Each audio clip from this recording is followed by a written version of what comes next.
I'm so excited to chat with Linsey Moses Smith on the Awaken Feminine podcast today. Linsey is an international best-selling author, intuitive artist, and law of attraction coach, helping spiritual seekers who are ready to see their challenges in a new way to shift their perspectives. Linsey also loves teaching mindfulness and peace education to children aged preschool to preteens.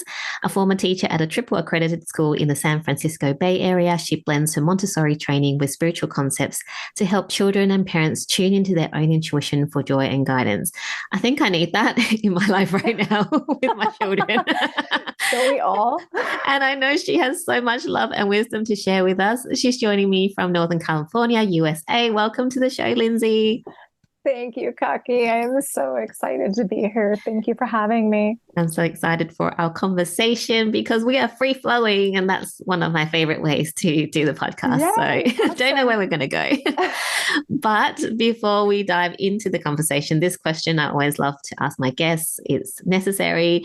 And that is, what is your definition of an awakened feminine? I love that question. I love that question. And I've been looking forward to giving you that answer. To be totally transparent, I never considered myself a feminist when I was growing up. I was raised in a very conservative household. And so I always felt the term, what I saw as feminist, was very edgy and a little harsh. And I believe that now the awakened feminine has such a softer edge. It is not just about women power or the feminine energy coming into the planet, but it's balancing what's already here with the masculine. And it's leading with love, it's teaching with grace, and it's a power that has a quiet strength to it. And I just love that your podcast is called that. Thank you. I love that answer because it is not just about the feminine. And I just love what you're saying. It is that balance. It is that harmony between the feminine and the masculine. So I love that answer. Thank you for sharing. Now, Linsey, let's jump into our conversation. I would really love for you to share with our listeners, with our audience, why you do, who you are and why you do what you do. Okay. Big question. Yeah, it is. It is. So my name is Linsey Moses Smith. I am an intuitive author, artist, and law of attraction coach. And I love to do anything and everything in the spiritual world that has to do with intuition, healing growth, personal development. And I have very recently become an international best-selling author, which has been a dream of mine since I was a little girl. And the most fun thing that I'm getting to dive into right now is just exploring all the different modalities and learning in a way that my audience can learn with me. So whether it's writing, whether it's speaking, whether it's one-on-one, I'm just loving being in the space of helping bigger transformation happen. My specialty is helping people that are dealing with a challenge shift their perspective to one of joy and hope. It has been my life journey to have mountains that I've had to overcome, as we all do. And I think the way the world is right now, we all have more of those mountains. And the mountains that we had, maybe they're bigger, or we're more acutely aware of them. And we have the global challenges that are going on too. So I love to help seekers who know that there's more to this life than just frustration and hurt and why is this happening to me? Those people that know that they're meant for more, to shift their perspective of what they've lived through and find that it's like a catalyst for their greatest selves. Yeah. That's what I do. That's what I love. That's what I'm here for. Yeah, I love that. And I think especially since the pandemic started, there's so many people awakening an awakening in the sense of not, it may be spiritual awakening, but more awakening to what they want in their lives, and awakening to alignment, what is that they really desire, and are they actually living the life that they desire? So I just love that what you're doing is like helping people, then bringing that spirituality and going, actually, there's more to life, and bringing that spirituality aspect into it as well. So I want to this kind of kept popping up as you were speaking, and actually even before I asked you the question about who you are and what you do. And I think we must be talking about your teaching today. It was, so you used to be a teacher. Yes. And now you're not there, obviously not teaching anymore. Yeah, different type of teacher, but not in that field. Were you always intuitive, or like how did that part of you come about?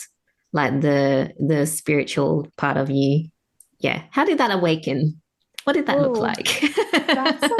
That's a cool question. I just got goosebumps when you asked that, 𝐿𝐸𝐴𝐸. Because I think that it's something that I haven't looked at it in the frame of your question before. When I was a little girl, I just loved to pretend, and I loved to imagine, and I would play with my siblings. And I remember like galloping on my imaginary horses. And, now where I am now as an adult, I know that was an inkling or an echo of something that may have happened at a different time, or maybe it was a spirit animal, or, my actual horse that I rode across, the fields or the moors or whatever it was in a past life. But what is so cool about that question is it makes me think about my origin story. And I haven't really thought much about that because I've been so focused on what I have survived as an adult, and I love that you're asking this question because the children and the teens of the world are going through so much right now. I always knew that there was something, and I almost hate to say it out loud because I don't want to sound egotistical or something. That human side of me is like, don't say that. But I always felt that there was something special about me, or that I was supposed to do. And I don't say special as in like better than anybody else, but I was always looking for this connection. And I was raised in a very faith-centered family, and that kind of became like my superpower, that I was able to learn very early on that there was more to us and just more to this life than just what we can see in front of us. There were certain experiences that I almost wrote about growing up that I had, that I just kind of thought that there was something, but I shoved it aside. And then as I got into, I went through, was diagnosed multiple times with major depression as a teen and in my 20s. And as I evolved and got more confident and sort of found my footing and got a little bit more involved in the spiritual world in my 30s, I was actually married once before my current marriage. My first husband was a psychic, and he had some other spiritual gifts that I will write about someday. And so my interaction with him, it was like permission to acknowledge all of these things that I somehow knew. It was that deep remembering that a lot of people in this realm will talk about. So going back to when I was a child, having that validated was so beautiful. And just kind of as a following where the thread of the conversation feels to be leading me, there are so many kids out there right now that are really struggling. And it's interesting that you're bringing up the teaching aspect, because this keeps coming up for me. And there's actually possibly something that I might be collaborating on a program for teens, or maybe a book or something. It's still very, very nebulous, but they need so much right now. They've been through so much, and their nervous systems are still being developed, and they're still figuring out who they are. I'm so fascinated to see what the generation of children that have lived through the pandemic will do in the future. I think that, they're going to have a lot of challenges, and as they overcome, it'll be really interesting what they bring to the world. Yeah, for sure. I mean, especially over where you are, over where I am, like my part of Australia, it's like we're separate from the rest of the world. So very different. I think in terms of the trauma experience due to the pandemic is a lot less over where I am. On the other side of Australia, a bit different. And I know in America, it has been very intense. So it will be very interesting. And I love that the work that you're doing is, being able to help them, like, I don't know, like, I feel like there's more coming, but it feels like for me that part of what you'll be doing is to help them kind of like release that trauma and extract their gifts. I don't know, that just kind of came through, but whatever. So interesting that came through for you, because that's what's coming through for me. Yeah, absolutely. There's somebody that I'm actually very close to that's having a very hard time, and he's got a very big heart. He's a preteen, and he's got a very big heart, and he has very big emotions, and it can be really overwhelming. And I remember not even living through anything traumatic, extremely traumatic when I was a child, having those thoughts and those feelings. And the energy right now is so supportive, and I firmly believe that these kids are here to bring change. And that doesn't mean that they deserve to be going through hard times. But I also know that often it's a mess. And I actually talk about this in my chapter in Divinity Speaks, that when we're going through the hardest part, when we're in the fire, as I like to call it, that's gold is purified in the fire. And when we are in the fire, that's when we get to find our metal. That's where we get to find our grit. And that's what ultimately will lead us to our great selves if we accept that invitation. Yeah. And I really believe the kids that are here now, I mean, just looking at my daughter, they're very different to me and my friends when we were little. It's like they are here to bring change. They are here to disrupt the status quo. They're here to just change the world. So it's very interesting. So I love that. So I want to ask you, when you have your really traditional Catholic upbringing, and I don't know, I feel like I don't know if you don't mind sharing, but I feel like digging into a bit about, you said there were some experiences that you had that you pushed aside. Do you mind just talking a bit more about that? Or is I think that's really relevant to, what one of the first things, actually, God, Spirit is so here. Cause I was thinking, like, what are some of the things that I want to work on first with these kids that I really want to help find themselves? And the first thing that came up was, we all have this authentic piece of ourselves. You could call it the soul, you could call it your inner being, but it's there and it's internal. And as a child, there is nothing else. We just laugh when we want to laugh, and we play when we want to play, and we sing when we want to sing. And it's not until somebody comes along and says, I remember as a child, I was singing along to the radio so emphatically one day, and I was just belting it out. I love to sing. I always have. And he stormed into the room. My father stormed into the room and said, "Are you okay? Are you okay?" And I was like, "Yeah, I'm just singing." And he's like, "Oh, I thought you were screaming. I thought something was wrong." And that's like, oof, that's a layer of like, oh, my singing isn't good, or I shouldn't sing so loud, or something like that. And of course, he's just, probably was downstairs and heard some weird noise, and, like kids do. So, but, little layers like that, it covers up the authenticity of that shining soul that we come into this world as. And it doesn't mean that my father did anything wrong. All parents inadvertently will affect their beloved children. Even the best parents will. And I honestly believe that part of our journey here is to go through the challenges, whether it's, trauma with a little t or trauma with a big T. I believe that we all have some level of it. So, it doesn't mean that you're a bad parent if that happens. And it doesn't mean that you had bad parents. But as individuals, as a child, we get those layers stacked on top of ourselves. And,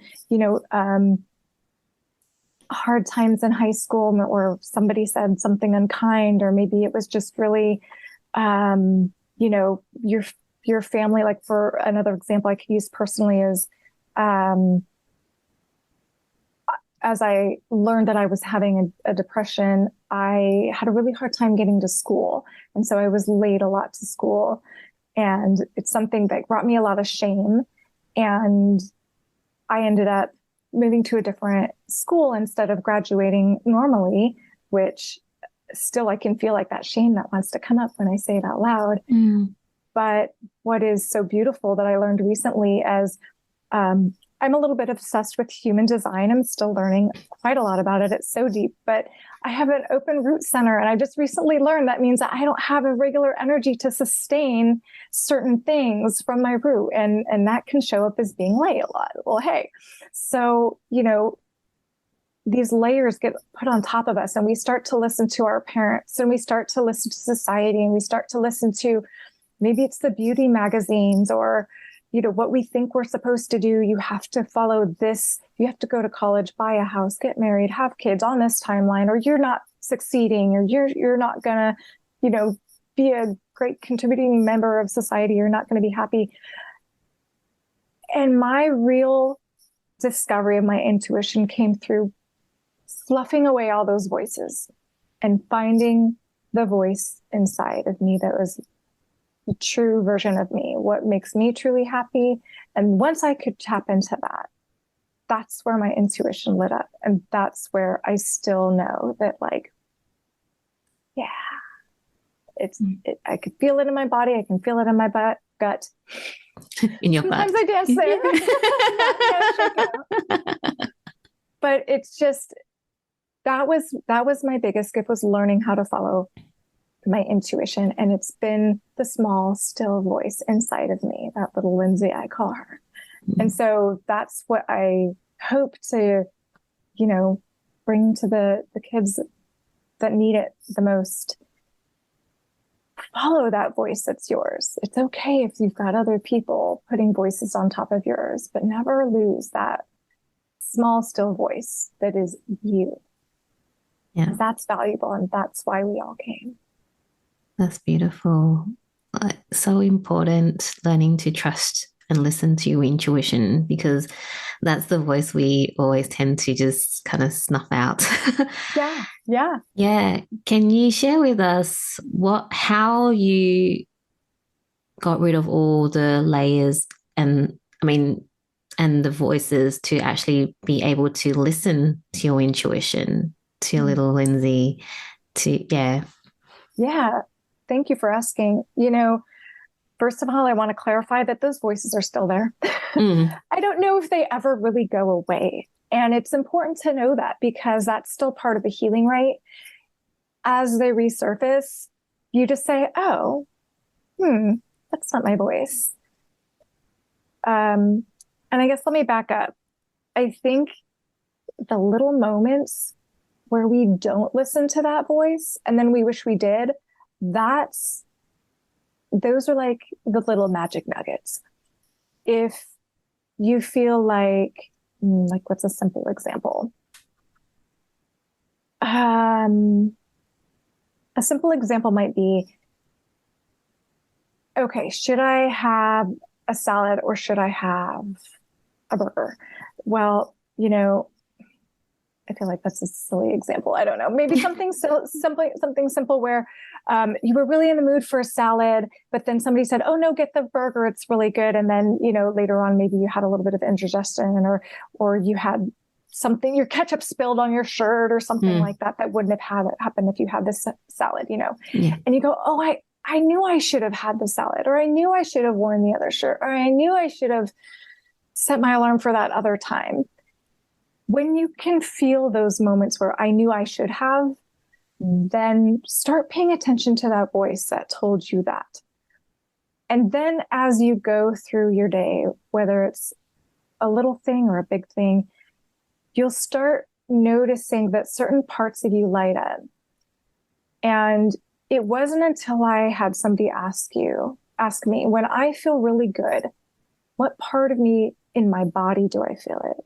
Do I feel it in my heart? Does my stomach get like a little excited or butterflies?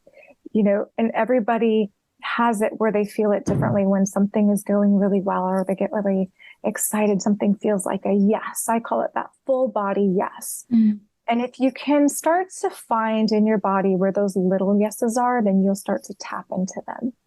Some people will use tools to help them, like maybe a pendulum or muscle testing. But for me, I just know that when I get that little inkling in my solar plexus area, it feels expansive, which again is, I can link it back to my human design. So that's one reason why I'm so excited about my human design, is because that's how I match. It tells me I find my intuition too.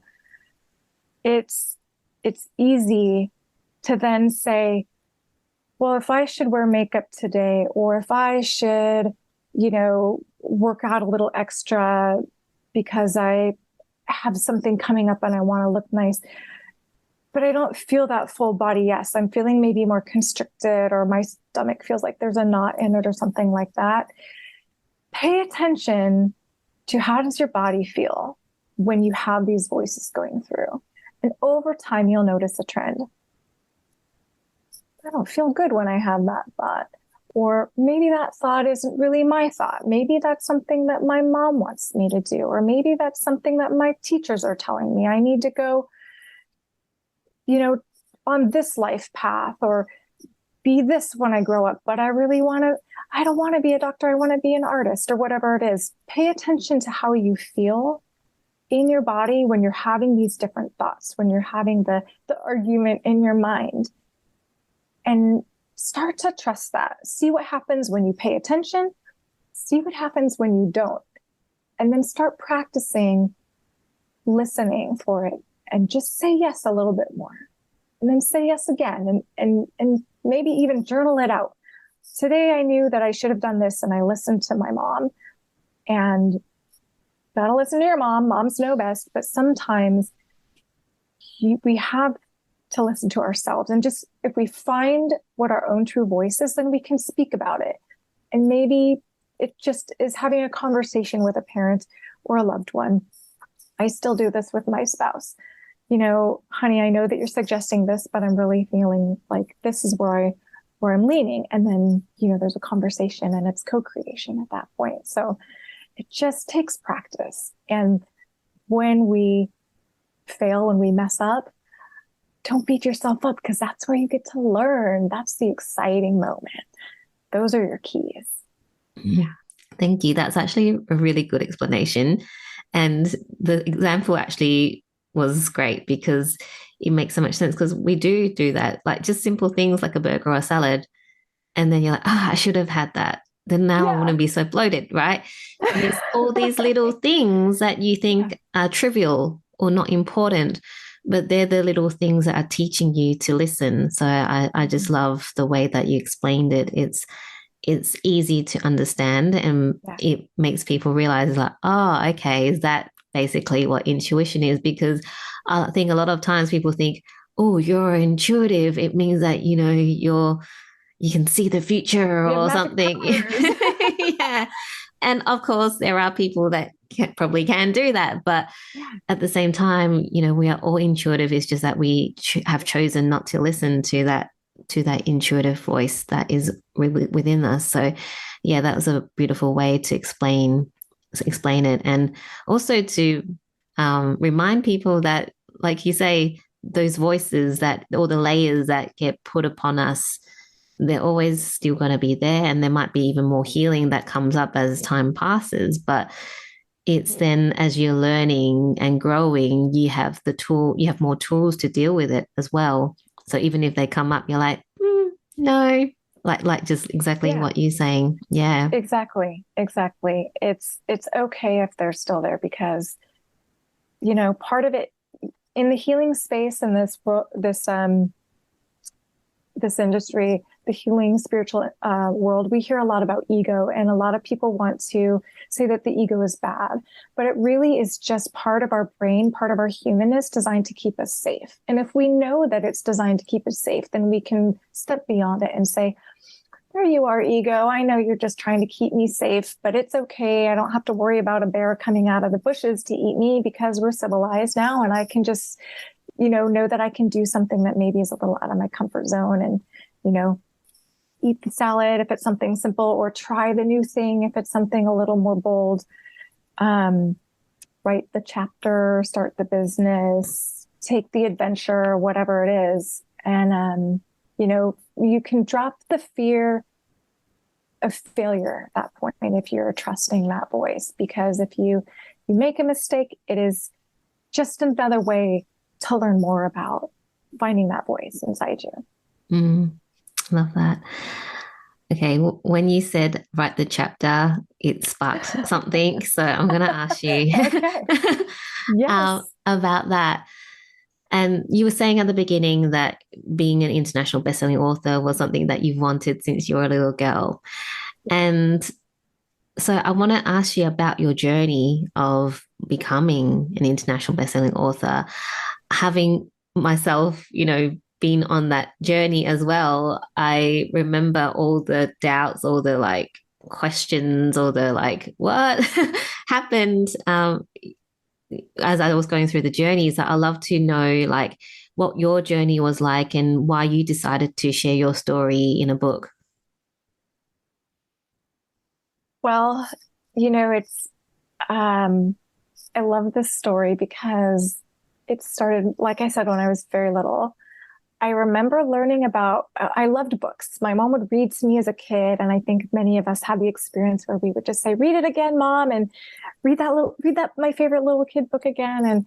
And, she was so sweet. She would accommodate us over and over and read the same book, 5 times before we had to go to bed. And I think she would try to skip pages but we always knew when she would skip a page. So I just loved books and I loved reading. And then as I learned to read, I would just, voraciously consume books. And in my head, I was always narrating my life. It would like, if I was to write about my life, how would it sound? And I would play that soundtrack in my head all day long. And even just learning what the word author meant. I remember hearing the word, well, what's an author? What does that mean? And then I think it must have been a teacher say, an author is someone who writes the books. And it was like, bing. And I said, I want to do that. And I had to have been, I don't know, 5, 6. How old are you when you learn, what an author is? And the cool, funny, sweet thing is that a few years later, I remember being in school and the teacher said, okay, here's this writing assignment, write it out, whatever. And I did it and I turned it in and it was, fine, whatever. And a few weeks or months later, I got this notification.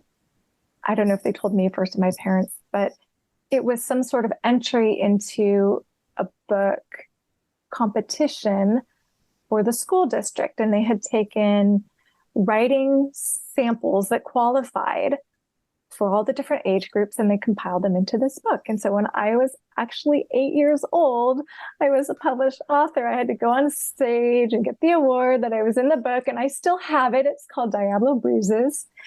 And I just thought that was the coolest thing, that I was actually an author, but I wanted to be a real author. I grew up. So as I got into the healing space and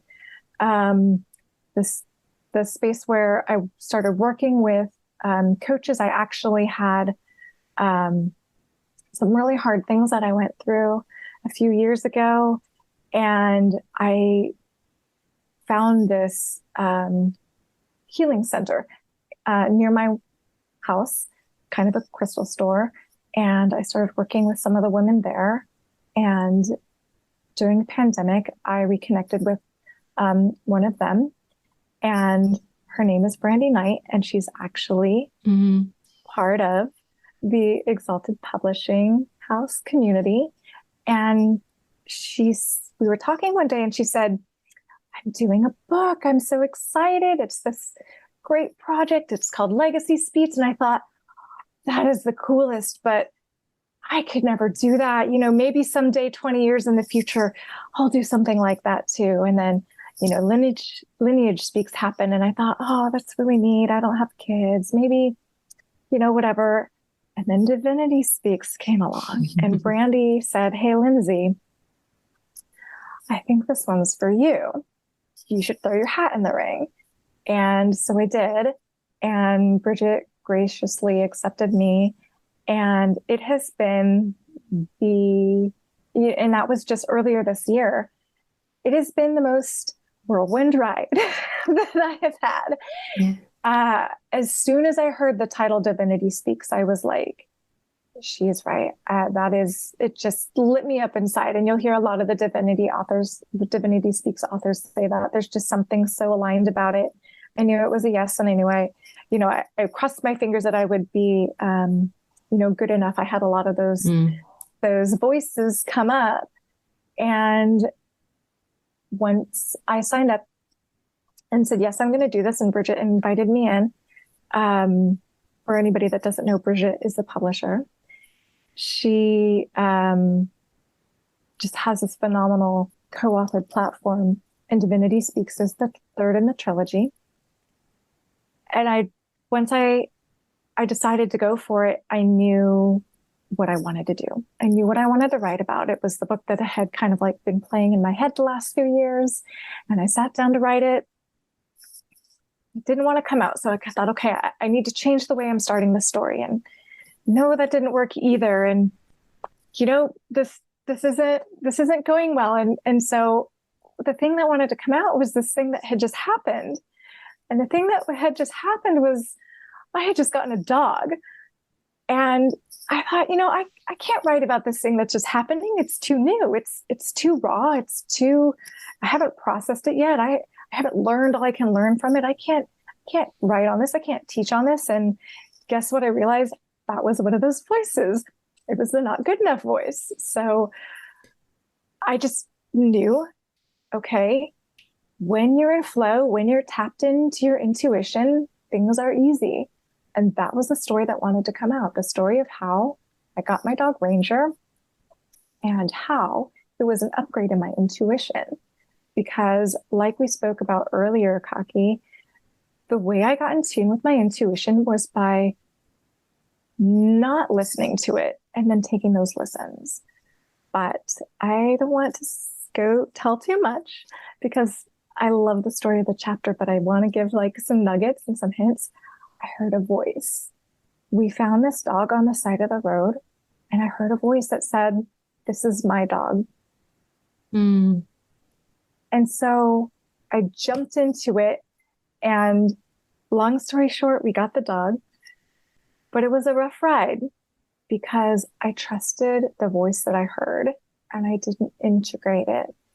And I let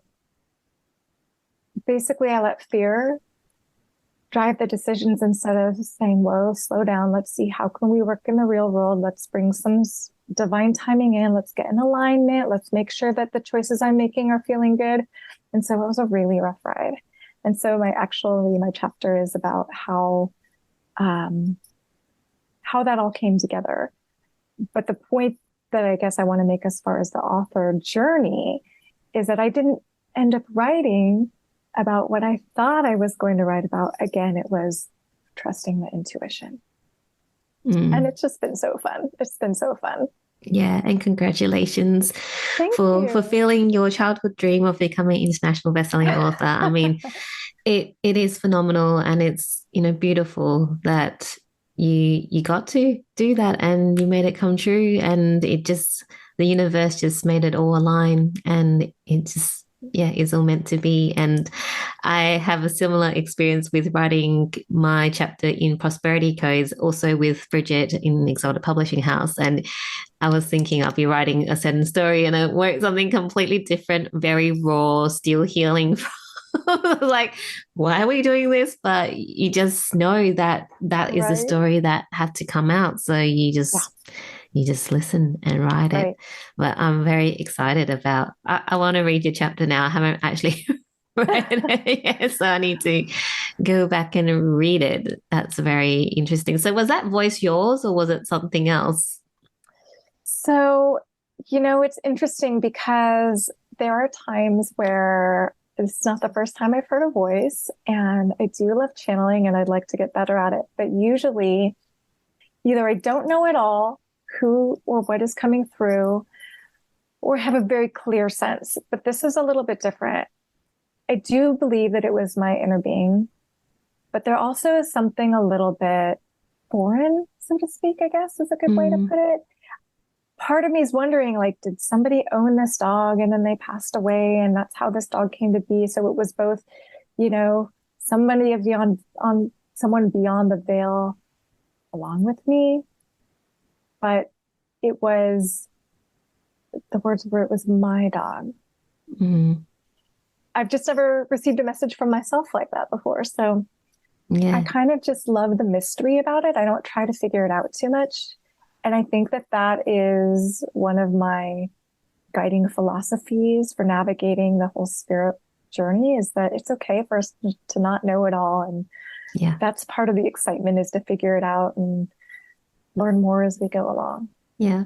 I get goosebumps every time you say that that's my dog. It's like, whew, okay. Right.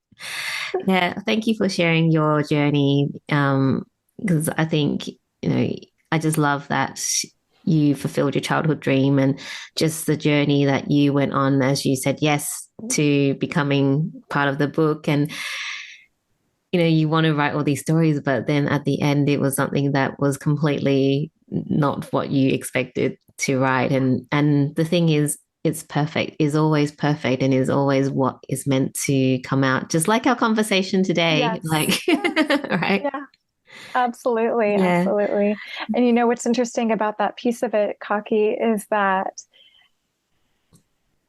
the first time, when I was 8, I put my heart on the page, but I didn't know what I was doing, right? It wasn't intentional. So intentionally putting my heart on the page and saying, here you go, world. Here's a piece of my heart. And there's no backsies, right? There's no take backs. It's out there forever now. If I had written what I thought I wanted to write, it would have been such a giant exposure for my first time out in the world. I was really surprised with how much hidden fear of being seen has been unearthed from this process. So I'm working through a lot of that right now. And it would have been too much for me to handle if I might have freaked out if I had actually written what I originally thought I would. So I shared just enough, and it was really, truly perfect. And my biggest hope for my chapter is just that it will touch somebody and maybe they'll get some guidance or inspiration or something from it. So, but you're right. It's always perfect. Yeah. And I know that there are more than one person that would get a lot from what you write, because, I think sharing our stories is so important. That's why, I'm doing the podcast and also doing multi-author books as well, because when you can read someone else's story, you know that you're not alone in this. Mm-hmm. Because sometimes, especially when you're first kind of getting into this personal development, spiritual development world, is like, whoa, what is happening? And all the growth and transformation, you feel really lonely. And being able to know that there are people on this journey, maybe not with you side by side, but they're with you from their, sharing their stories. It's a beautiful way to do it. So yeah, thank you for sharing your story. Yeah. Oh, thank you. Thank you for giving me the opportunity to talk about it here too. Yeah. And I'm sure there'll be more opportunities for you to be an author in the future as well. I'm looking forward to it. Yes, absolutely. Yeah. Many more stories to tell. I'm just, having a look at the time. So a couple more questions before we wrap up. The first one is, having gone through all the things that you've gone through in your life journey so far, If you had to give the younger version of you a key piece of advice, what would that be? Well, I don't think I need to beat a dead horse, but I would just say find that voice that's truly yours and give her the credit that she deserves. And don't worry so much about people pleasing. You know, a lot of us are empathic, and it's really hard for us to be around people that are not happy with us. We take it personally on an emotional level, but also energetically. We can feel it on a really, those of us that are highly sensitive, we can feel it really deeply. And so I would tell her to stay true to that still small voice and not worry about it so much when other people aren't happy with whatever she's doing or whatever she wants, that she's just right on time. And she's okay. Beautiful advice, beautiful message for your younger self and for everyone that's listening here, because I think that is a necessary message for all of us. And Linsey, just lastly, what is currently setting your soul on fire? Well, thanks for asking, 𝐋𝐢𝐧𝐬𝐞𝐲. I love that question. There's so much setting my soul on fire right now, and it has been such a wild year that I'm looking forward to taking, and actually I'm doing a personal self-love, 21 days of self-love challenge right now, because I just need to get a little grounded. I need to do a little integration and slowing down as we go into the final quarter of 2022. I have a tendency to get excited and want to do all the things. I loved your trust challenge. And also I didn't get to, dive in as deep as I wanted to because I had so many things going on. So if you do that again, let me know. I will. Definitely. But I just am going to integrate for a little bit because I have so many things coming down the pipe I'm really excited about. I have a digital course I'll be working on. I have a Facebook group that I'm going to be launching. I'm currently in the process of wrapping up a breathwork certification. Just diving deeper into the next phase of my professional work in the spiritual world. Because I've been doing it personally for so long that it really has been challenging me to step out and live authentically. So I'm just trying to slow down and, let it all sink in, because it's been an exciting year. And with any luck, 2023 will be just as exciting. Maybe a little bit more grounded. No more new pets. Yeah, but thank you so much for asking. I'm looking forward to sharing what comes up. Yeah, thank you for sharing that. And I just love that you are giving yourself that space for, more self-love and taking care of yourself, because that is so important. I don't think most of us do it enough to actually slow down and just go, I'm just going to integrate and just let things be and just, see how that all feels. So kudos to you for doing that. And thank you for sharing what's setting your soul on fire. And I feel you. I just always want to do all the things. Yeah. So it's like, okay, just slow down. We just need to slow down and stop right now. So Linsey, I've just loved our conversation. Thank you so much for coming on my podcast and spending time with me. If people want to know more about you, where they can get the book and, or look out for your, let me get my words out, upcoming offerings for that's coming up in 2023, where can they find you? They can find me mostly on Facebook. I am on Facebook all the time. You can also find me on Instagram, but if you go to Linsey Moses Smith on Facebook or Instagram, I will spell it Linsey Moses Moses Smith Smith. You can find me there. And if you need to go straight to Amazon, Divinity Speaks is there too. Awesome. I'll have all the links available so that people can reach out to you and buy the book. And thank you so much once again for this beautiful conversation. It's been so fun. Truly an honor. Thank you, 𝐿𝐸𝐲𝐬𝐞𝐲. Thank you, Linsey.